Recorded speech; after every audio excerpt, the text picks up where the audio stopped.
So we are filming. You guys, I have the beautiful Rashidah Taylor-Senior on with me. Of course, I'm Shawn Bridley. And this interview is special for me because of the history and the connection that Rashidah have for life. So I think both as two dynamic women, oftentimes we're always put in situations where we feel like we got to compete with each other, especially if it's a man involved. So with us, the man that was involved is not involved, and we have our own connection, and we were able to do that over time after, I'm not gonna lie, some struggles. You know what I mean? Like, we've come through a lot individually and with the person in question. Rashidah and I share a baby's daddy, if you have a better term for him. Your ex-husband, use it. But we've come a long way as far as being amicable with each other and with him to a degree. So Rashidah is a wealth of information when it comes to real estate, when it comes to business, when it comes to buying I'm land. hand off the grandbaby. I'm sorry. Go ahead. Huh? I said I'm handing off the grandbaby so I can hear you better. Got you. So Rashidah is just a wealth of information. So I thought it would be good to have her on just to promote her businesses and then defer any questions that you guys, because I have a little cousin who she's always asking me about real estate. And even though I got approved a couple of times to buy a house, and one of the situations I was telling you about, I've not taken that step yet. That's something that everybody, the way that some people are afraid of investing in the stock market, I'm that way with real estate. A lot of people are. And that's not my lane. So the first question that I want to ask you is, when it comes to home ownership, building versus purchasing an existing home, what do you think is the best thing to do for most people? I think if you are going to do the research, for us, we built our home in 2014, and it was a huge investment. Like, I built the home, it was going to be our forever home. That was it. But we built in a new community. We were like the 19th house. It was like the first phase, and you had the second phase and the third phase. And it ended up being such a great investment. Like, within 5 years, we were able to turn around and get back a large, profit. Yeah. So if you're going to build, you want to build in an area that's up and coming, where in the long run you're going to get your money back. Okay. That's kind of hard to do. So you really, like I said, you have to do the research to know the market and know what's going on in that area.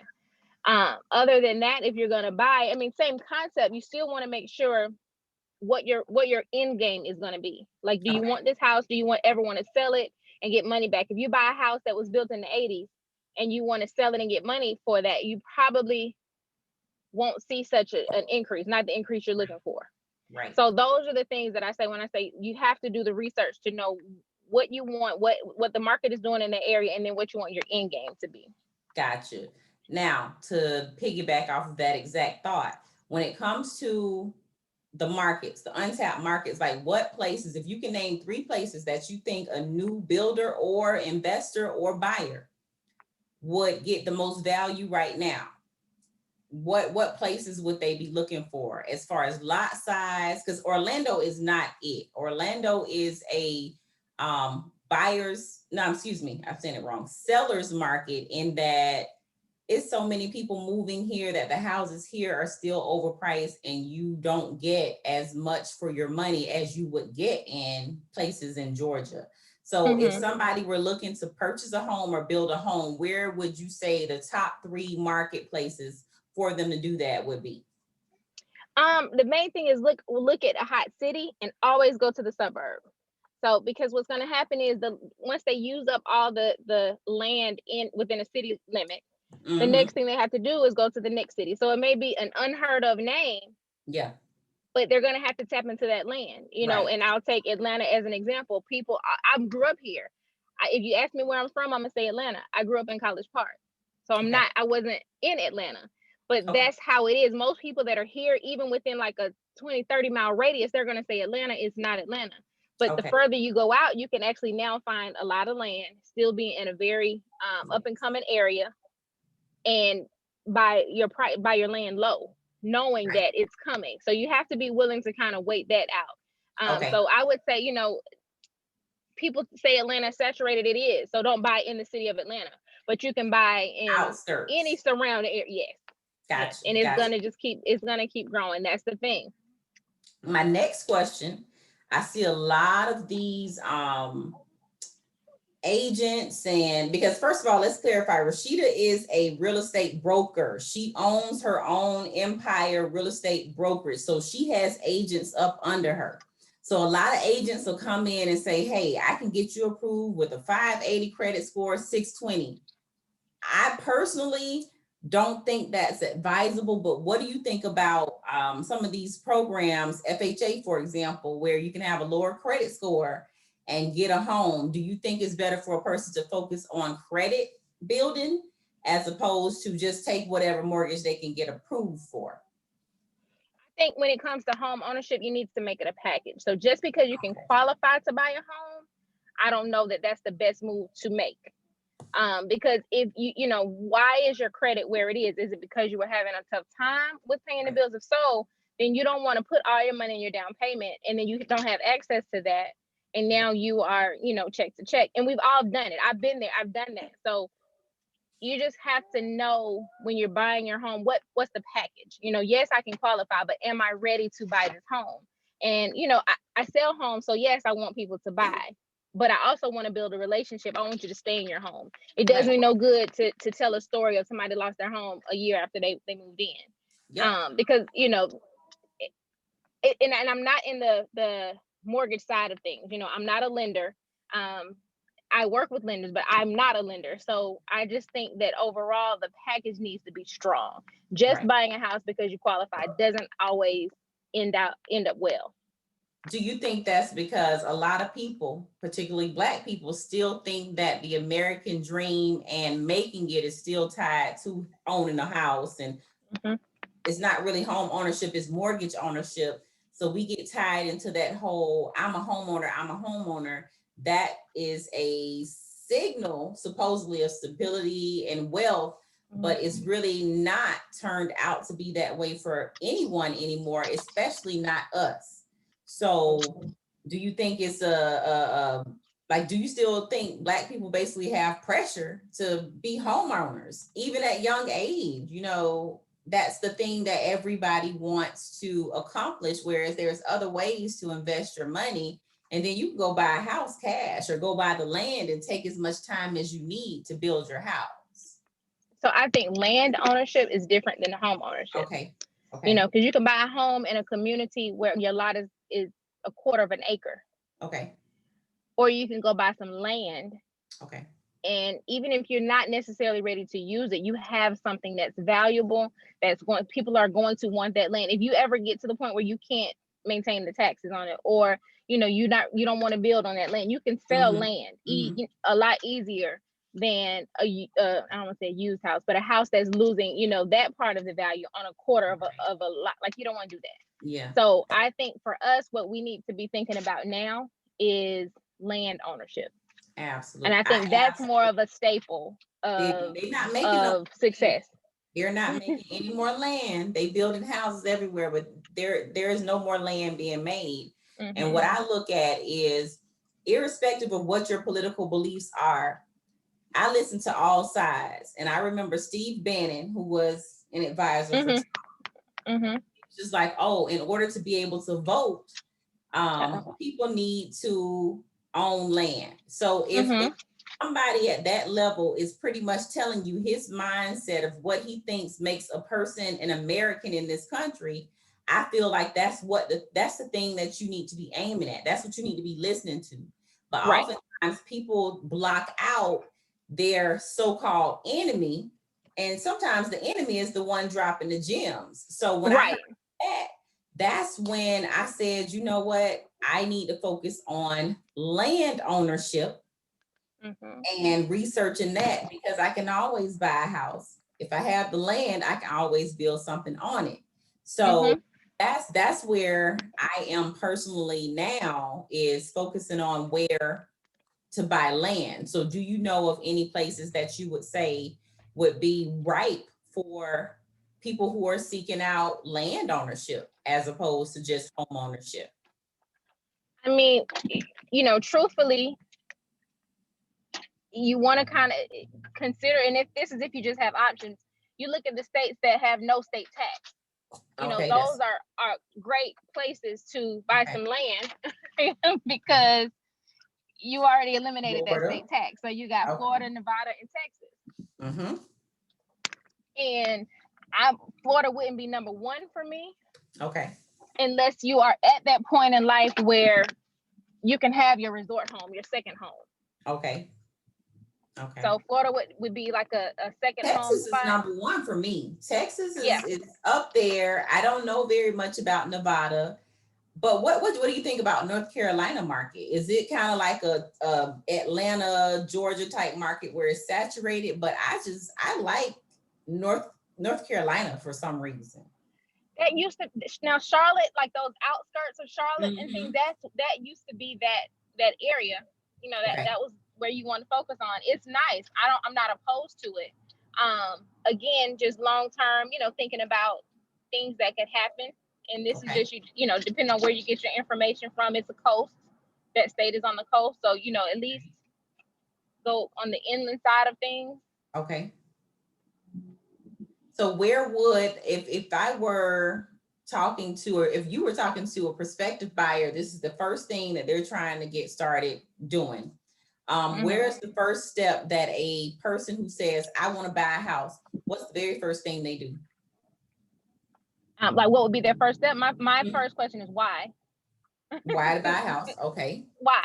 Why? Is it your family's growing, you need more space, or you want to do it because, like you said, you think you're at a certain point in life and that's what you need to do? Yeah. One of the things that I say if I'm doing a consultation is, you rent where you live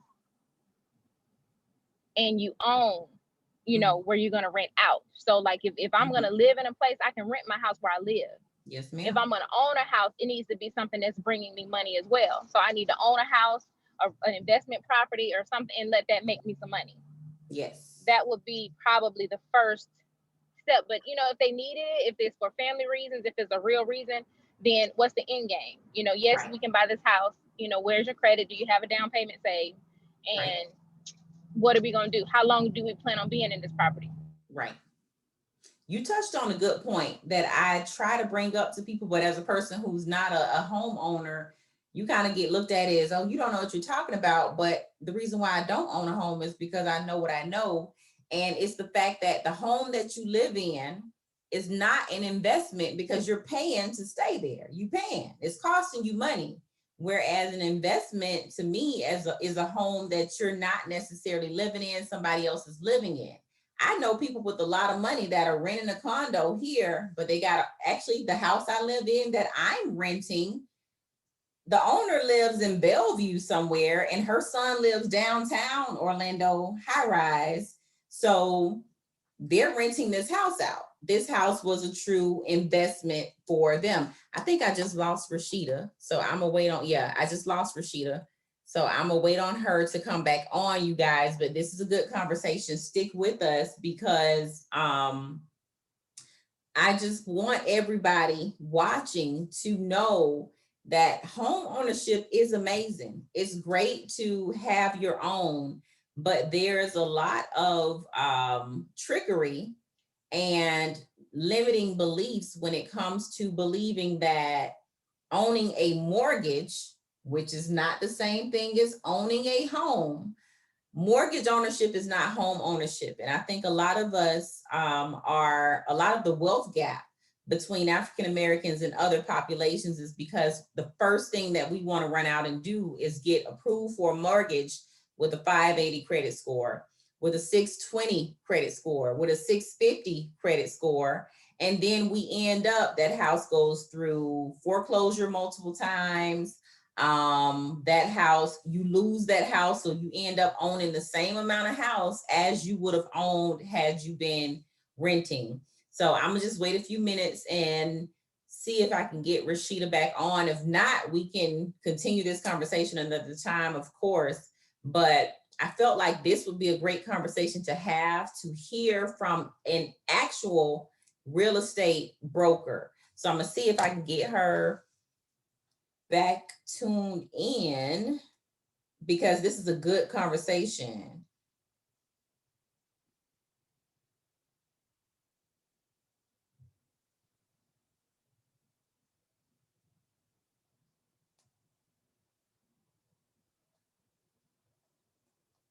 I'm texting her now, so hold on.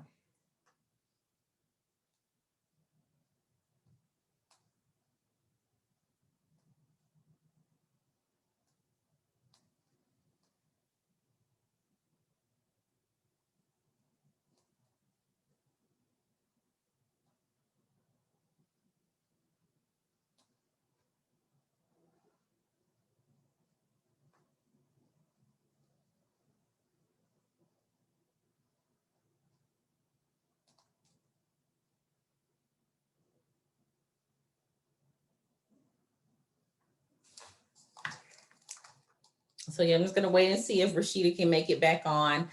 So just to give you a little bit of background about Rashidah and I, as we mentioned early on, my son's father is also her ex-husband, former NFL player, whole lot of controversy. He's a very popular guy.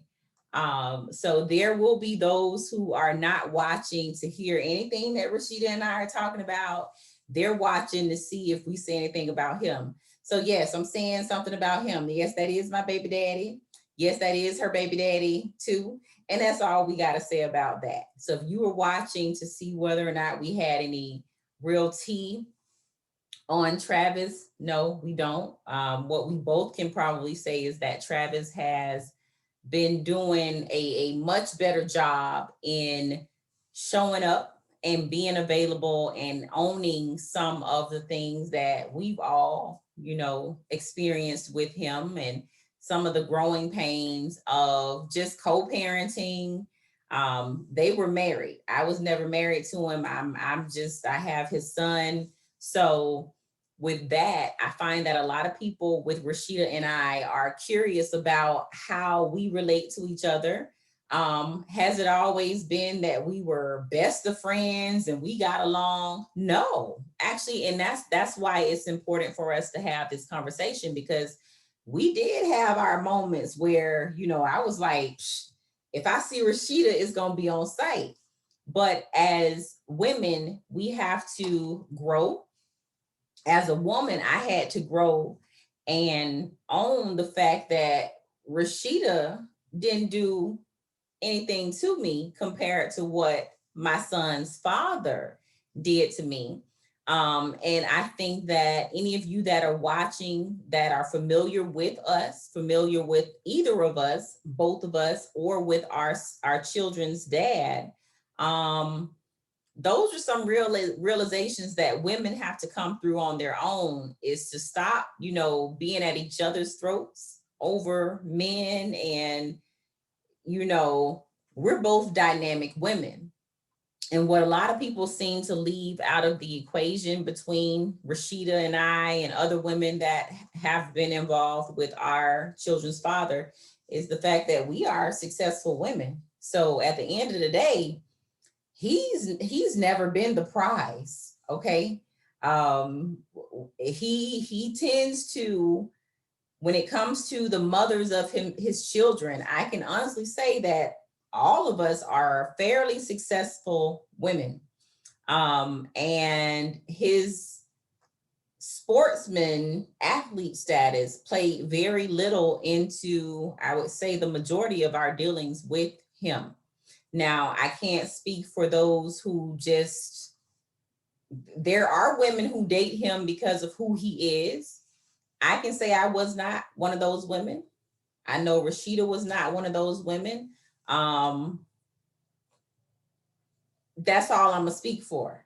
I can't speak for those who are not here. I can't even speak for Rashidah right now because she's not back on the line yet.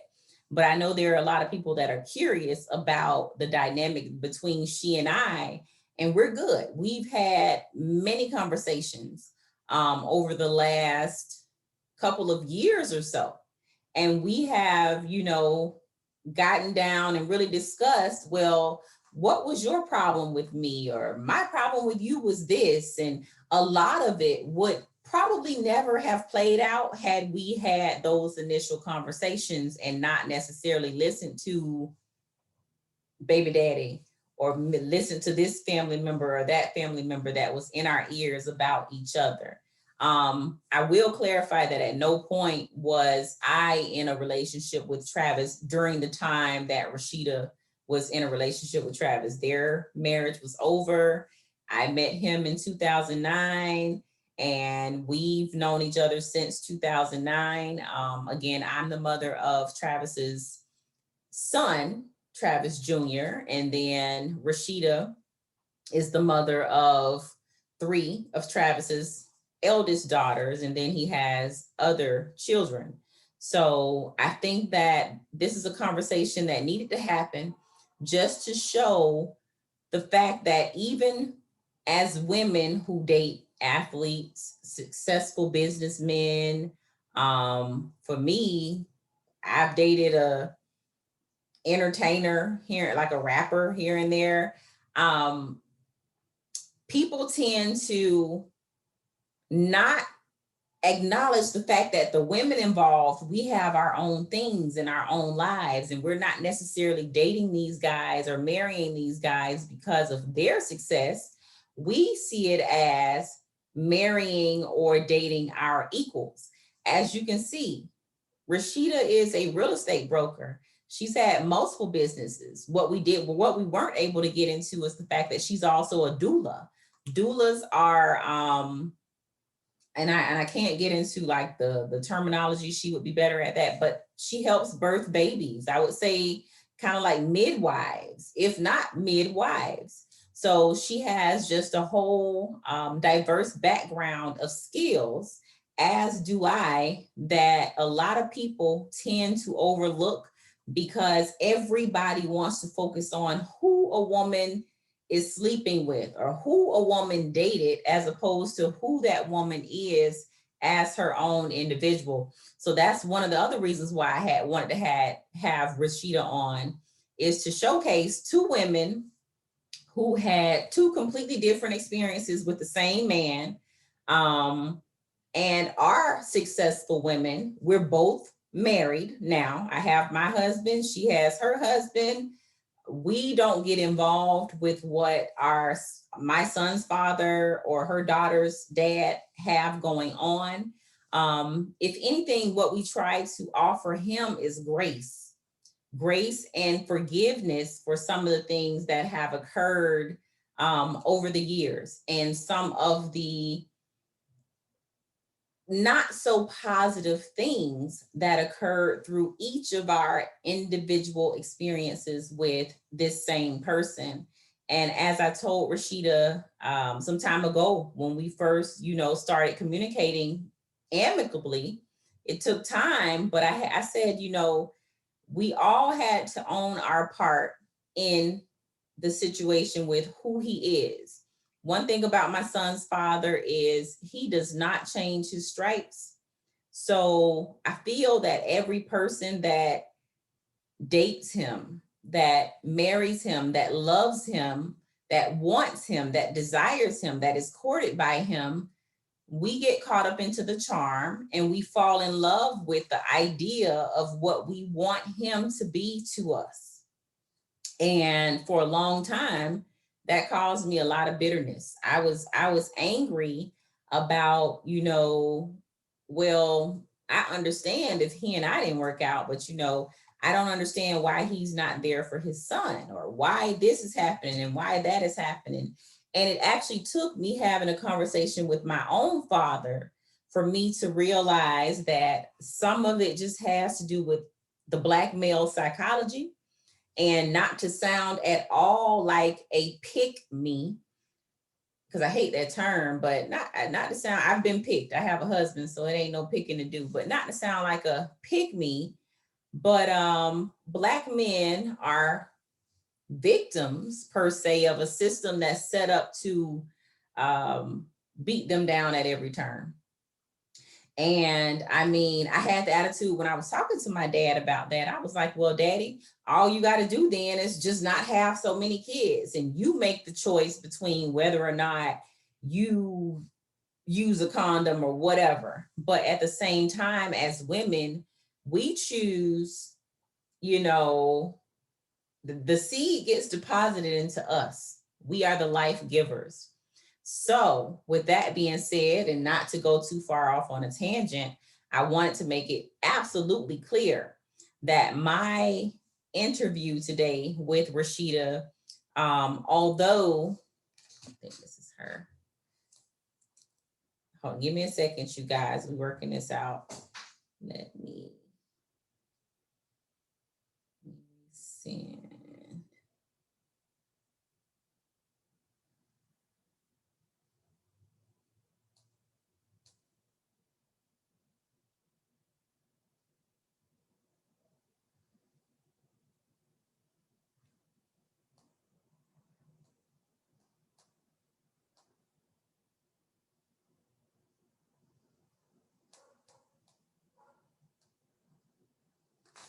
I'm gonna try to resend her the Zoom link and get back on here.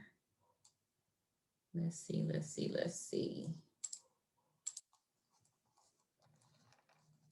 Because it's a lot of positivity has come out of the last couple of years I know with Rashidah and I, we have been doing amazing things as individuals and with our respective husbands. And a lot of that came from just not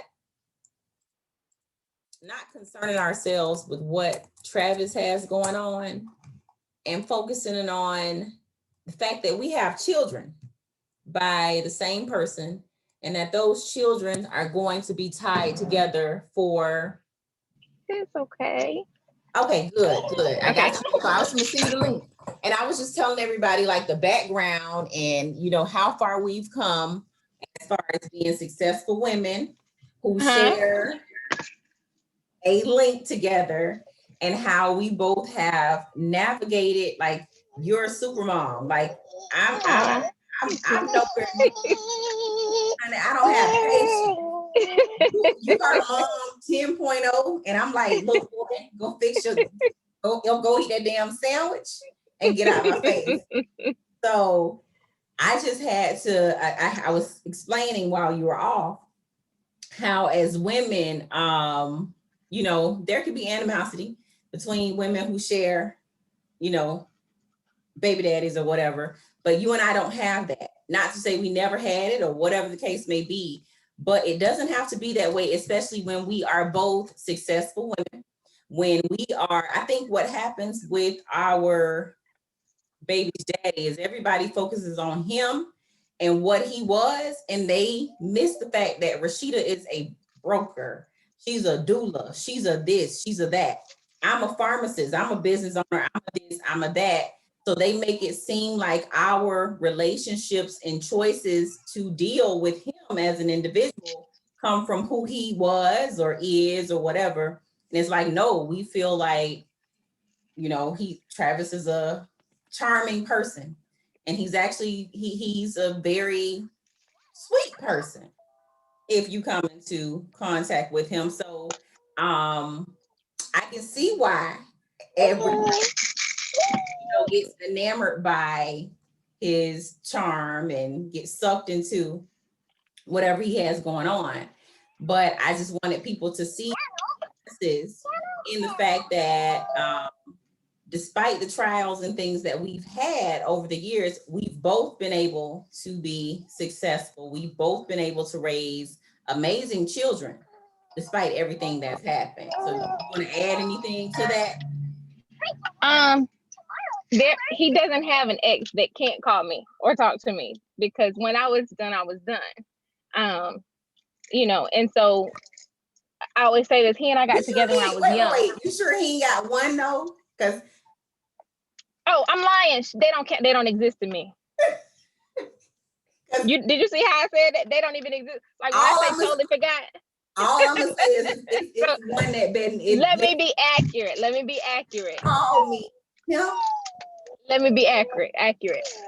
Anybody with some sense, there's not one that, and again, we had a rocky start. We did. And a lot of that is just people not knowing how I am and the truth. You hear a version of me from him. Mm-hmm. And it has to be that way because of our dynamic. He had to create that narrative because most people don't realize we were like brother and sister. We probably should have stayed like brother and sister. So when me and him were around each other, the stuff that he would portray to other people, that's not how we were. So they would see it and be like, that's not what you said. And it's the same thing. And not to cut you off, but it was because I want to talk about this stuff. Like it was the same way.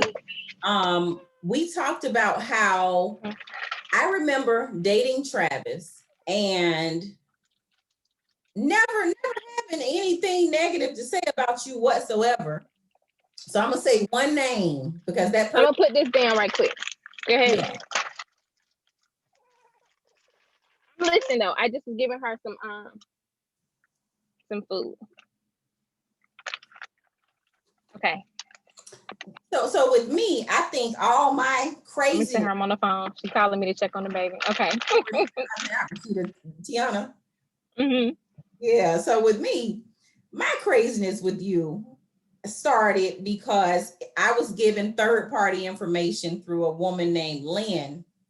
And for those of you watching, we're older women, so we go back to the Lipstick Alley, NFL or sports talk net days, where if you wanted to know anything about an NFL player, professional basketball player, whatever, who he's dating, who he's with, you type him in and you find out information.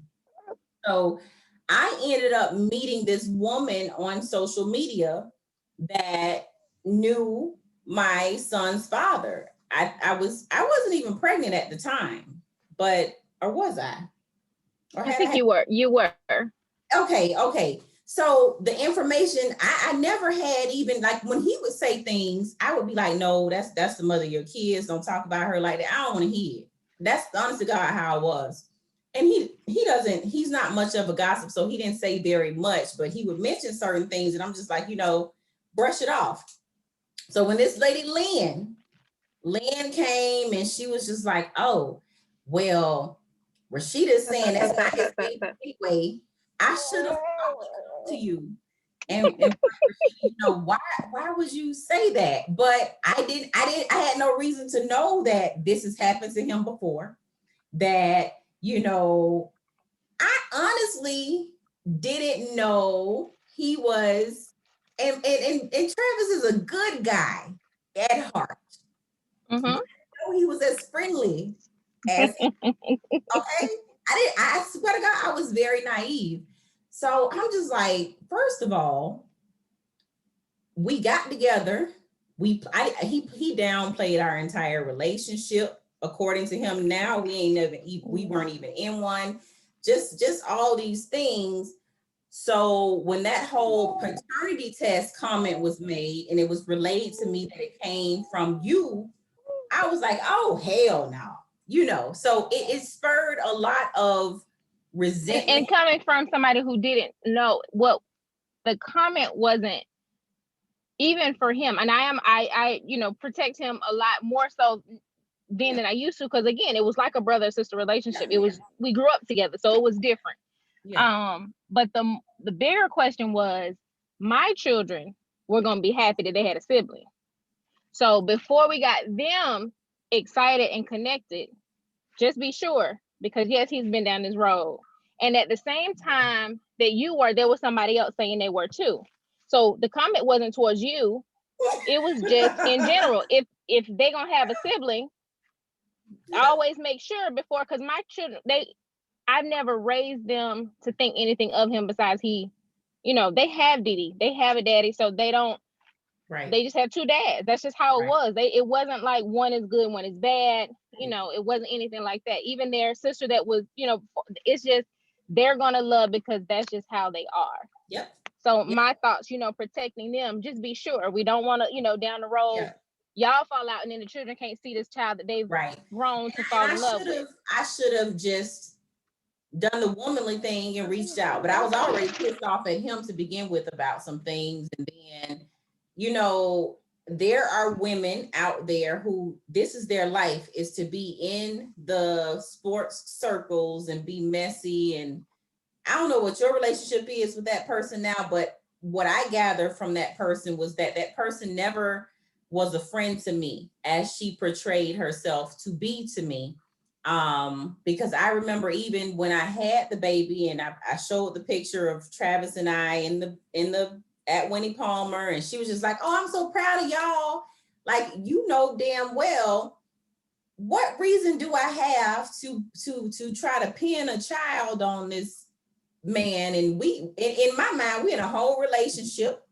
He's talking marriage, he's talking these things, but as everyone has to learn on their own, Travis gonna tell whatever story Travis is gonna tell. And one thing that I had to own, and I think we all have to own it, is that he don't change his stripes. He gonna tell you whatever he needs to tell you to meet his objective with you.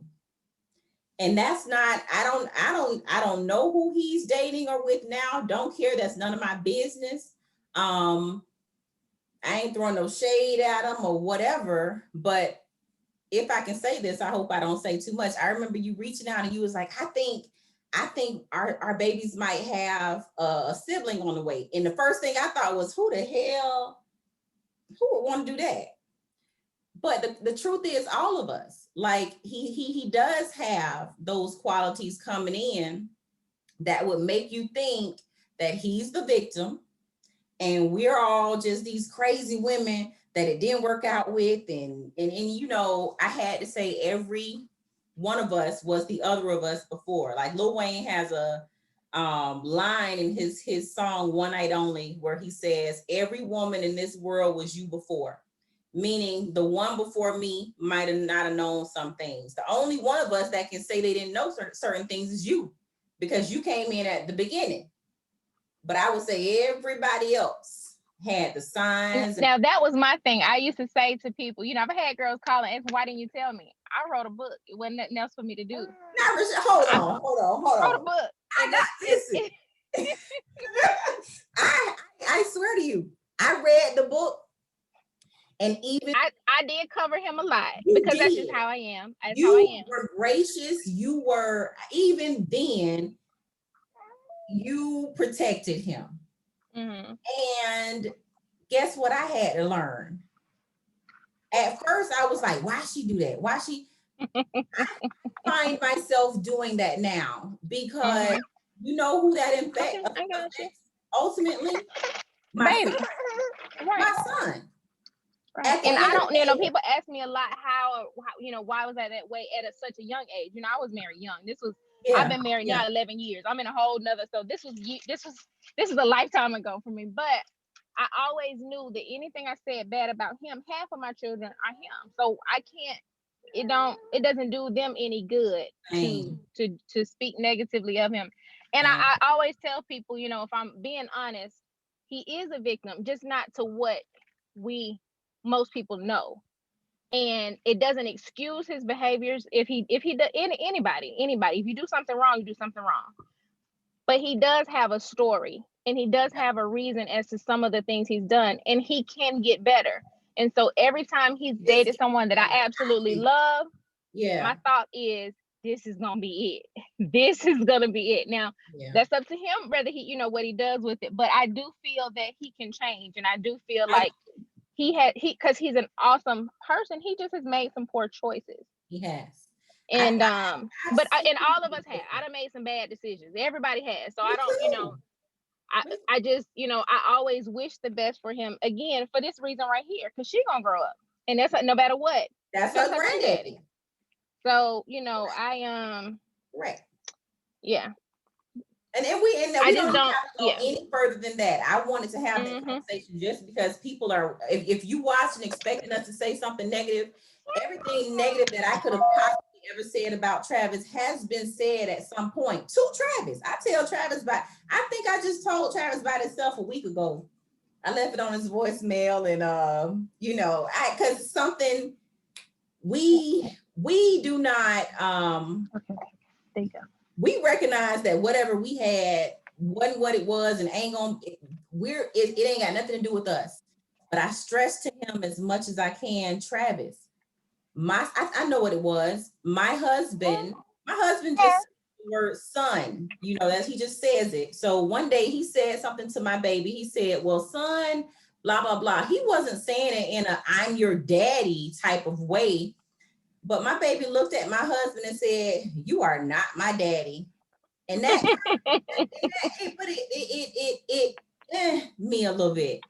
And this map right here, my son will come in this room. Travis has since moved, but he came in this office and he said, because I taught him, he said, my daddy lives right here, Nevada, right here. So I taught him, I was like, no, your daddy lives in Georgia now.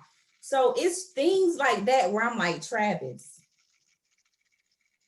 this boy, I remember showing him a picture a few years ago of his daddy. And I said, who is this? And he said, that's me. It's like no one can deny that they look alike. He has nobody can deny that. So my whole thing has been, Travis, I don't care what you did to me, what feelings I had towards you, what anger you might have had towards me, but in all your situations, like even, you know, I can't speak for Milana and her mom, but I've met Milana and my baby have met. And it was the most hurtful thing for me to think I was doing a good thing. Like, hey, let me get Travis on FaceTime. And they all talking. And Milana was like, I don't want to talk to him. And that was like, dude. And I told him, I was like, that's effed up.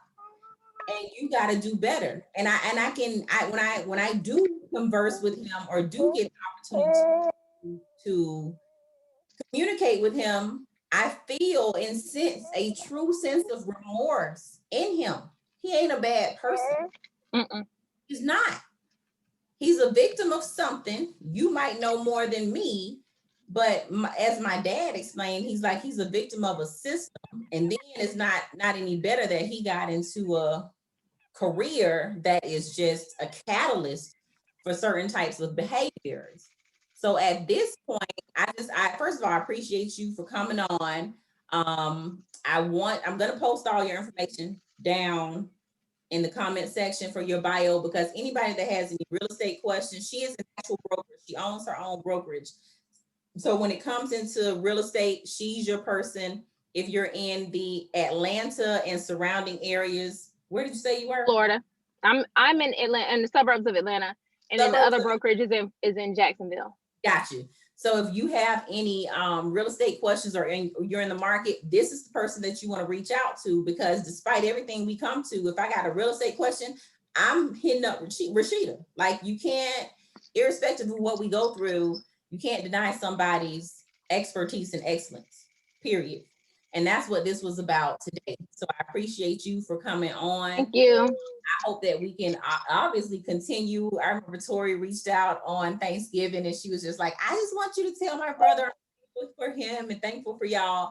Like, at the end of the day, we have these kids, and these kids are primary to whatever else we got going on. It took me a while to my ego aside to own that. You know what I mean? So one thing I can appreciate, I appreciate you for being open to that. And your following your lead and your, like, how you carry yourself. You sat on the throne, because baby, I was coming. I was all like you say, you sat on that throne. And I know you from College Park, so you ain't no punk. But at the same time, I know that hurting people hurt people, and I felt that hurt before, so I can identify what you were going through, and it wasn't for me to do anything but allow you to go through it. And I thank you for extending me that grace, because we all know that there are others that don't deserve now piece of grace. What they get is what they get, and that's it for me with them. But I thank you. I'm actually gonna go. I'm headed to go pick up Travis now. Okay. Good one. But Thank you for having me. Anytime. like, I'll be in your inbox, get in mine, anything. So y'all be great, and thank you so much. Sounds good. You too. Thank you. Thank you. All righty. Bye-bye.